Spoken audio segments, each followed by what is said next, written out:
आज कॉकरोच जनता पार्टीचं दिल्लीत आंदोलन होतंय आणि त्याच पार्श्वभूमीवर आता अभिजित दिपके हे भारतात नुकतेच दाखल झाले।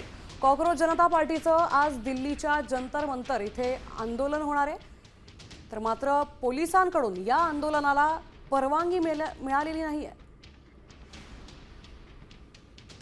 अभिजित दिपकेंनी काय ट्विट केले पाहूया। दिल्लीत पोहोचलो, जंतर मंतरवर तुम्हा सर्वांना भेटण्यासाठी उत्सुक आहे। सोबत पुस्तक आणि आपला तिरंगा आणायला विसरू नका।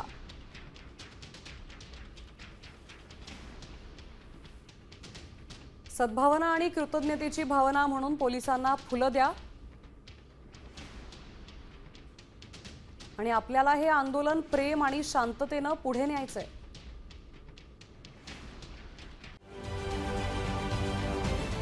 महाराष्ट्रातील सर्व बातम्यांचे विश्वासार्ह व्यासपीठ, सकाळच्या सर्व सोशल मीडिया प्लॅटफॉर्मला लाईक, फॉलो आणि सबस्क्राईब करा। तसंच सर्व नोटिफिकेशनसाठी बेल आयकॉन प्रेस करायला विसरू नका।